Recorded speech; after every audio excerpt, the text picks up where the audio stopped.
Greetings, boys and girls, cats and dogs, and willful participants in a seemingly diabolical, dualistic universe. I wasn't going to make any more grammar or music videos, but for the past few months, I've been watching a man on YouTube, and he is so inspiring that I almost can't stand it. He's inspired me to keep thinking, try and keep learning. And his name is Roger Spur, and his YouTube channel is Mud Fossil University. And I have to listen to him every day because he just helps my mind expand. It's a beautiful thing. So if you can bear with me, I'd like to take what I was talking about earlier and take it just a little bit deeper, go a little bit deeper. So the theme today would be basically grammatical levels of function. Okay, it's just a basic theme. It's something really simple. Now, I talked about that noun clauses. Noun clauses that use the word that, right? And I showed the 6 that noun clauses repeatedly. And I showed how they can be used as subject of a sentence, direct object, subject complement, adjective complement, noun complement, or appositive. Then I also showed what happens in the mind when you speak these 6 sentences, what really goes on in the mind, what you're really saying. All right, I talked about that. I know that's boring for most people, and I get very few hits on those videos, but this is the beautiful thing, and I want to continue this and show you that there's even deeper levels of thinking when it comes to sentences, okay? Now, I showed clearly that the noun clause, all right, can be used as a noun complement when I did my that noun clause videos. Then later on, when I did my noun complement videos, I showed clearly that the noun clause can be one of the 8 forms of noun complements. I showed that clearly. See noun clause? And that was taking the topic 2 levels in, okay? I started out with the first level. We have a sentence here. Let's use this when we have a sentence. And we see that we have a noun clause, okay? All right, on that level, that's pretty clear once you figure out how to determine a noun clause. Then you see that the noun clause in this sentence is functioning as a noun complement. So you see you have a little bit deeper level, a slightly deeper level.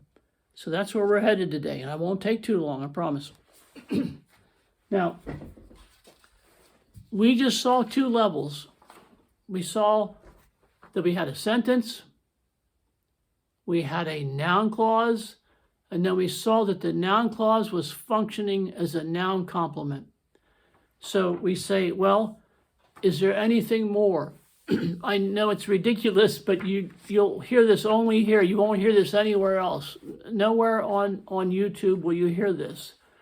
So I'd like to develop it and see if it catches on, because it's actually true.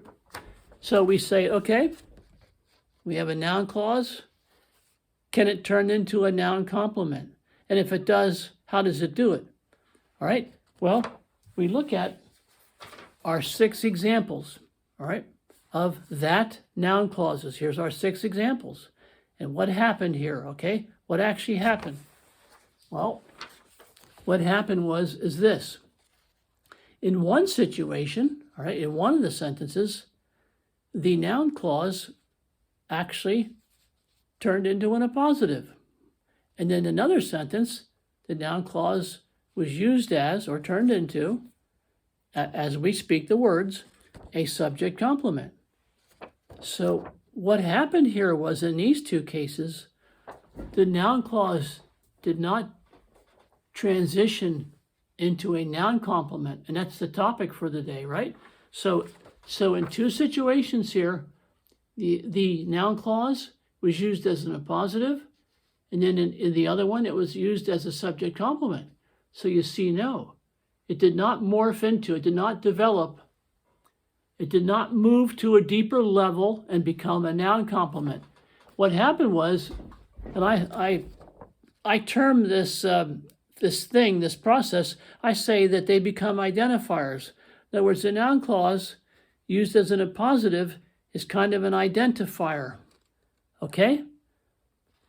The noun clause as an appositive is identifying the noun, okay? See, the idea. Now, in this case here, subject complement, here's what we have. Let me read this to you. The original sentence is, the point is that he can't be trusted. Okay, the original sentence is, the point is that he can't be trusted. But in the mind, what we're really saying first and thinking first on a simpler, deeper level is, the point is this, colon, he can't be trusted. See, in the mind, you're saying the point is this, and that's a pronoun, and then you have your colon punctuation. So the word that, as I explained in previous videos, is being substituted substitutes for the word this and punctuation. So what happens here is the noun clause doesn't become a noun complement. It becomes an identifier, which could be an appositive or a subject complement. All right. Now, in this example here, number 3, we actually have the noun clause directly changing and morphing into the noun complement. In example number 3 here, all right, the sentence is, the plan that he was promoting was excellent. So you see clearly, it's obvious, it's plainly visible. The noun clause, all right, is functioning as a noun complement. So that's direct. In our third example, the noun clause goes right directly into the noun complement function. Now down here, we have 3 other sentences, okay? On our original group, we have 3 other sentences here, and where do they fit in? Okay? So those examples would be sentences with the noun clause functioning as a subject, the noun clause functioning as a direct object, and a noun clause functioning as an adjective complement. Okay? So let's look at that.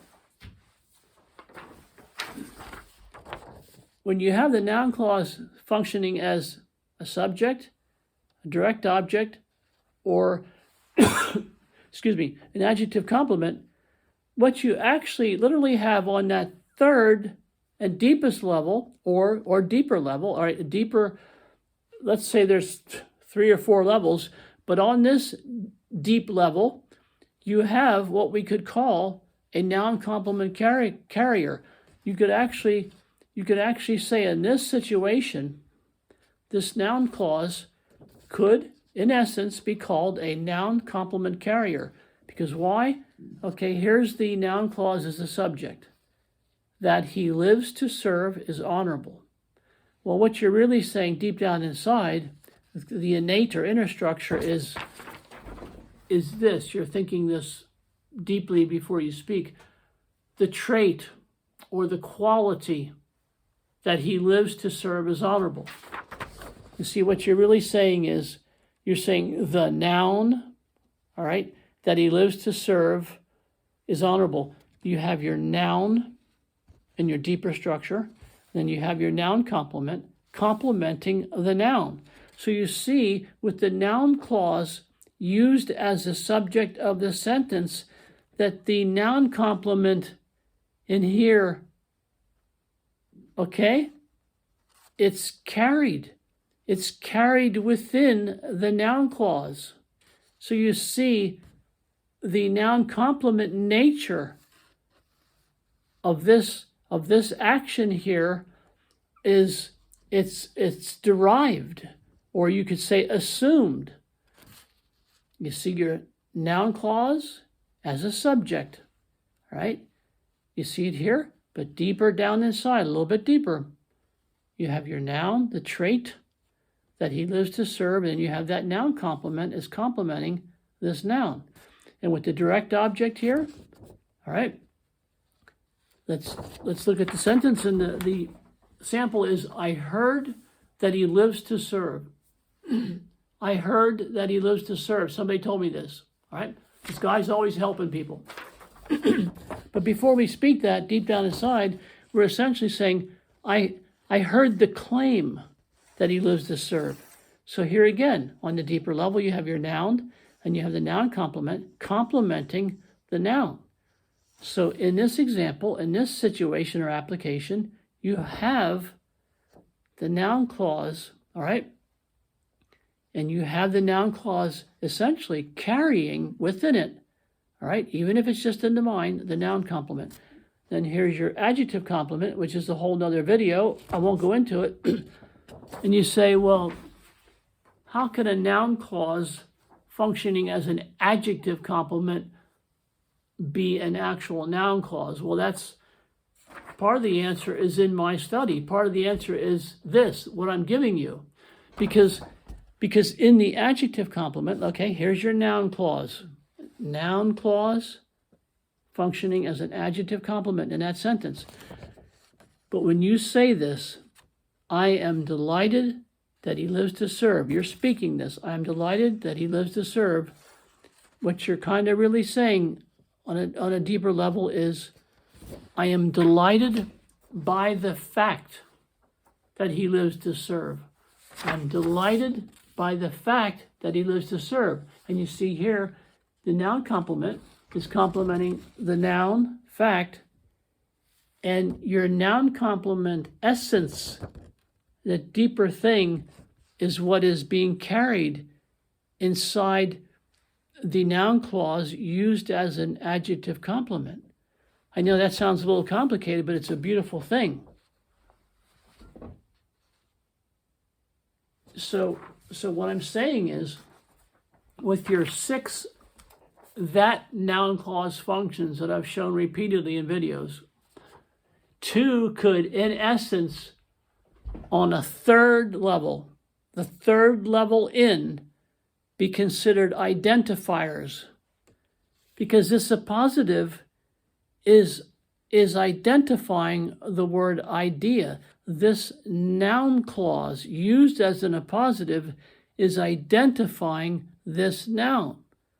This conceptually is the third level.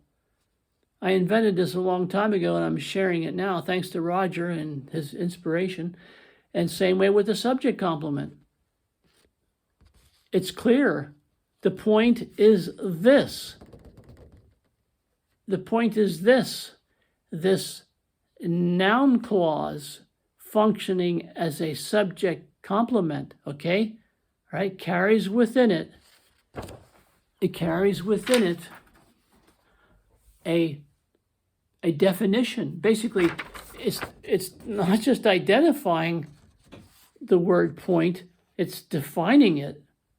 See, it's defining it. So you could call these two, appositive and subject complements, all right, as identifiers.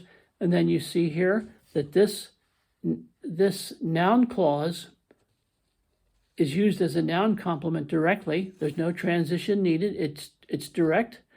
The noun clause functions as a noun complement. That's direct. And here we have our noun clause, our noun complement's in there, but it's carried inside the noun clause. And I showed those examples. So we have a concept called the Noun-Complement Carrier. And that's one of my concepts. And I know it took a little longer than I thought, but that pretty much wraps up the noun clause, noun complement connection. So thanks for being incredibly patient, and who knows what we'll come up with next. Good night.